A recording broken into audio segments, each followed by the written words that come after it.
And just in from Riyadh, Salman al-Ansari, who's the president of the Saudi American Public Relations Affairs Committee. Welcome back to the show. Thank you, Francois. Salman al-Ansari, so with the United States walking away, is the deal dead, first of all? I think the deal is dead. And it's on the way, actually, to be completely dead. Is that good news? To me, I think, okay, I used to be a big supporter of the nuclear deal. Anything that would stop Iran from acquiring a nuclear bomb is a positive thing. But what was the previous administration hoping for? They were hoping that the moment they get Iran to be part of a deal, that they will get more moderate, that they will not interfere in the affairs of others, that they will be investing the money that they will take in their own people. But instead, what we have noticed that is completely the opposite. Iran started to expand more and more.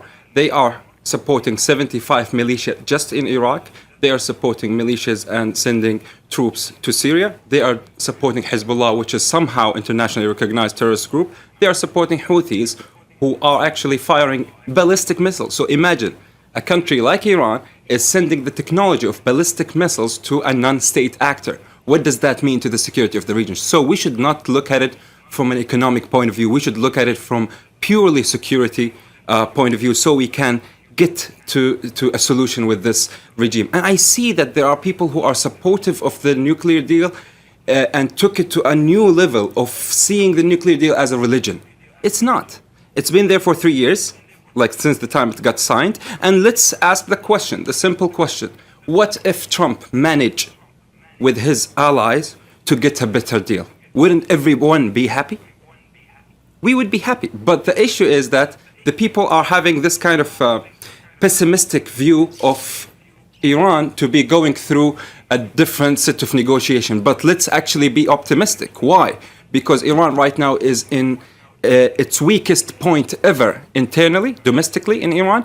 The rial, which is the currency of Iran, is 60,000 is equal to $1. So the economy is crippled, even though the nuclear deal has been signed and everything, and the unrest within the Iranian regions and everything. So the international community have a lot to do to get Iran on track.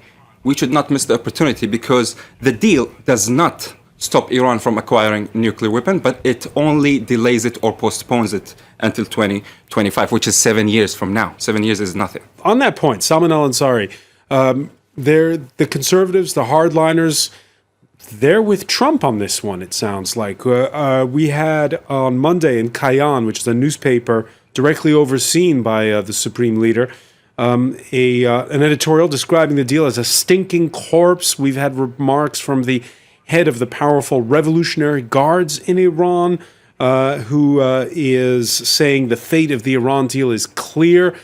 Is this good news, the fact that the hardliners are cheering for the end to the deal? Yeah, let's actually have it very clear. The one who calls the shot in Iran is the supreme leader and let's say the far-right extremist, whatever. I do not believe that there is a moderate group within the political fabric of Iran, because they are all should be subjected to the supreme Hassan leader. Rouhani's predecessor was more hardline than him. Will this not embolden the hardliners domestically inside Iran? For us, we need to identify what is a hardline. Being a hardliner means having a crazy rhetoric or having crazy actions.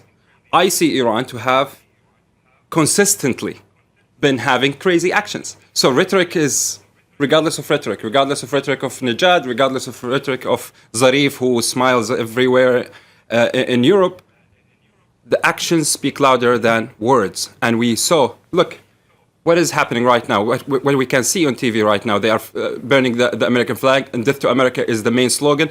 People who want to get Iran to be globalized or part of the community, they always want to show that it's a right and left struggle within Iran. No, it's a struggle within the system of the core of the system itself. And if you want to tell me that Rouhani and Zarif are more moderate than the others, I actually don't buy it, because I don't see any action that support that either in the region or domestically as well. How can you on earth sell to the Iranian, be the moderate one, be a moderate or a hardliner, that you should stick to this agreement and go ahead with it when you can't deliver what was promised. This is really the political issue that is there at the moment for Europeans and for all those. We tend to forget also about Russia and China.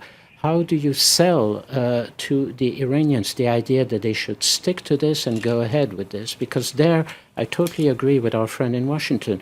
What's the purpose of having built and negotiated this agreement, which at least allowed for some stability on the whole issue of proliferation of nuclear weapons? Mr. Ambassador, there is a proverb in Arabic that says, يدي في الماء وغيري في النار, أو يدي في النار وغيري في الماء. It means my hand is in fire, and I mean by my hand as the people in the GCC, in the Middle East, and the people in Europe have their hand in normal water. So why I'm saying this? Because we are actually affected heavily by the Iran regime. When you have, just imagine a country that is by the borders or close to the borders of France that keeps sending ballistic missile technology and militant groups to attack Paris in almost a weekly basis. Do you, as Paris, will accept that us as Saudi Arabia or Bahrain or Kuwait would go and deal with that country and support its economic empowerment? But no, not at all. So it's a principle. Yeah. We should forget about economy for a second. Guys, I know that there are Airbus deals that equals to $10 billion with, and you don't want to risk it here in France. I know that there were 160,000 cars by Renault have been sold last year. Yeah, I think I agree a lot with Nathan about these ideas. But just to mention something about the tweet that you've read or the comment, because I feel that there is this kind of widespread feelings of French and Germans and British that they should not be following the US. Let's have it in this way. Let's imagine after Russia took Crimea, that the US would come up and say, I'm not going to sanction Russia. Would the French and British and Germans be happy about that? And they would be like, yeah, it's multilateralism and the US should do whatever they want. This is the thing. It's a principle. Forget about economy. That's what I keep saying. When it comes to Iran, forget about economy, forget about opportunities. Think about the principle of security, of global interest when it comes to security. That's very important to mention. The second thing is, if you go and check the national security strategy that has been published 4 months ago by the White House, they said it very clearly, achieving peace through strength. Is that something going to work? I believe so.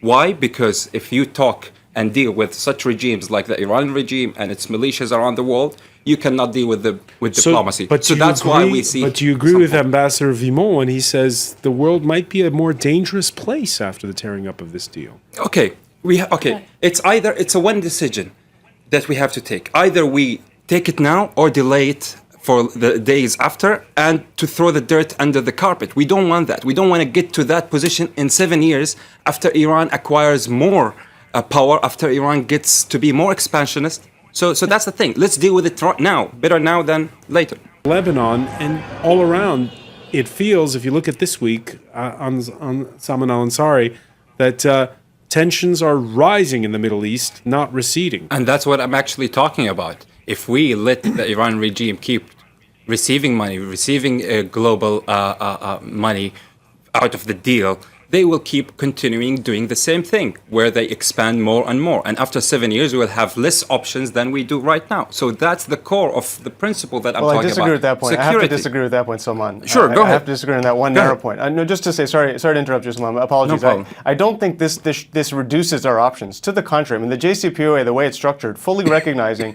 it was not a permanent or forever deal, it put significant constraints and unprecedented levels of transparency while preserving all of the same options that we as the international community had before the deal, after the deal. In fact, it strengthened our hand because it would be done so with the level of credibility and the legitimacy, having attempted and succeeded with a diplomatic outcome. So when the time came, 5, 6, 7 years from the date at which the JCPOA went in effect, to negotiate a second part of the agreement, which is always envisioned, again, to be a multi-part agreement, not a forever agreement. I actually agree. Do so again with years of compliance. I agree with the fact that we are right now in a good position because we know all the infrastructure of the nuclear planets, etc., in Iran. But if we keep leaving the other big issue of the Iran regime, the philosophy of its regime, the expansionist regime, and keep it aside and just say, okay, the nuclear deal is separate from the behaviors of Iran, and let's deal with the behavior of Iran alone without going after the money that they will take and fund and tunnel and channel it through the militant group in the region, that's very risky.